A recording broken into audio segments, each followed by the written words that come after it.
وہ سردیوں میں بھی کپڑا نہیں پہن سکتے، اور ان کے گھر میں آگ جلے تو آگ لگ جاتی ہے، اور ان کے رزق پہ آگ لگی ہوئی ہے، ان کے نصیبوں پہ آگ لگی ہوئی ہے، ان کے بخت پہ آگ لگی ہوئی ہے۔ اور سب سے عجیب بات بتاؤں، ہر بندے کو راز کتا کے کاٹ جاتا ہے۔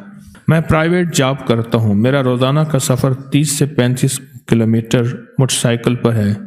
آپ سے سنا تھا دوسروں کی خیر خواہی کرنے والے کی اللہ پہلے خیر کرتا ہے۔ راستے میں اگر کوئی کیل وغیرہ پڑا ہو نظر آئے تو میں بائک سے اتر کر کیل اٹھا کر ایک سائڈ پہ پھینک دیتا ہوں، کسی کی بائک پنکچر نہ ہو جائے۔ ایسا کرنے سے یہ فائدہ ہوا کہ میری بائک کئی ماہ شکر الحمدللہ پنچر نہیں ہوتی، کئی ماہ۔ میرے دل میں خیر خواہی کا جذبہ ہے، اور اس خیر خواہی کے جذبے میں اللہ میرا کام بنا دیتا ہے۔ آپ کو میں مختلف نقشے دکھا رہا ہوں۔ بلی کے ساتھ خیر خواہی کا جذبہ کیا، بلی کے ساتھ، اور اس خیر خواہی کے جذبے میں اللہ نے کیا دیا۔ اور ایک جانور کے ساتھ خیر خواہی کا جذبہ نہیں کیا، ایک جانور کے ساتھ۔ یہ گنے کا بیلنا ہوتا ہے جس میں سے گنا دیتے ہیں، ادھر سے گنے کا رس نکلتا ہے، اور بڑا کڑھا ہوتا ہے، اس کے نیچے وہ پھر وہی گنے کا پھوک جلاتے ہیں، اور گڑ بنتا ہے، پھر شکر بنتی ہے۔ گاؤں میں یہ گنے کا بیلنا لگا ہوا تھا، اور اس کو روٹی دے گئے۔ کتا ایک بھوکا تھا، بار بار اس کی روٹی کی بو پہ آ کے منہ مارتا تھا۔ اس نے ہاتھ میں گنا لیا ہوا تھا، یہ کتے کو مارتا، کتا آج شور کر کے بھاگتا، پھر مارتا۔ اس نے کیا کیا، گنے کے جو چھلکے ہوتے ہیں نا، چھلکے، وہ ڈھیر کر کے آگے لگا دیے ایک ترکیب سے، روٹی سامنے رکھ دی۔ کتا آیا، اس نے چھلکے سمیت پکڑ کے کتے کو بٹھی پھینک دیا، ایسے زور سے اچانک چھلکے اس کے گنے کے بٹھی کے اندر پھینکا، جل گیا، ختم ہو گیا۔ لیکن قدرت کا نظام انوکھا چلا، اور ایسا چلا کہ آپ گمان نہیں کر سکتے۔ آپ حیران ہوں گے، اس کی آج 4تھی نسل ہے۔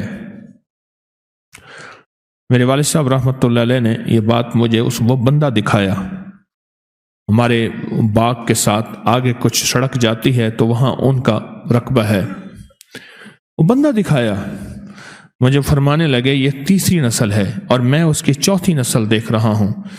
اس کی 3ری اور 4تھی نسل کے بدن میں آگ ہے، دانے ہیں، پیپ ہے، وہ سردیوں میں بھی کپڑا نہیں پہن سکتے، اور ان کے گھر میں آگ جلے تو آگ لگ جاتی ہے، اور ان کے رزق پہ آگ لگی ہوئی ہے، ان کے نصیبوں پہ آگ لگی ہوئی ہے، ان کے بخت پہ آگ لگی ہوئی ہے۔ اور سب سے عجیب بات بتاؤں، ہر بندے کو راز کتا کے کاٹ جاتا ہے، وہی کتا، اور صبح کاٹے کا نشان ہوتا ہے، باقاعدہ صبح کاٹے کا نشان ہوتا ہے، اور چیخیں ہوتی ہیں۔ ان کے گھر کوئی مہمان نہیں جاتا، ڈر کے اس کی چیخیں نکل جاتی ہیں، کوئی مہمان آج بھی نہیں جاتا۔ ہر لمحے ہمیں استغفار کی ضرورت ہے، ہر لمحے توبہ کی ضرورت ہے، ہر لمحے ندامت کی ضرورت ہے، ہر لمحے بس اس چیز کی ضرورت ہے تو معاف کر دے۔ یاد رکھیے گا، صدقہ توبہ بھی ہے، برکت بھی ہے، معافی بھی ہے۔ استغفار توبہ بھی ہے، برکت بھی ہے، معافی بھی ہے۔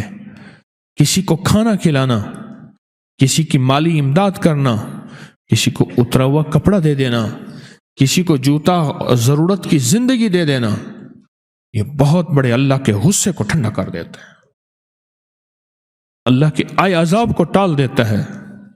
یہ چیز بہت بڑے غصے کو ٹھنڈا کر دیتی ہے۔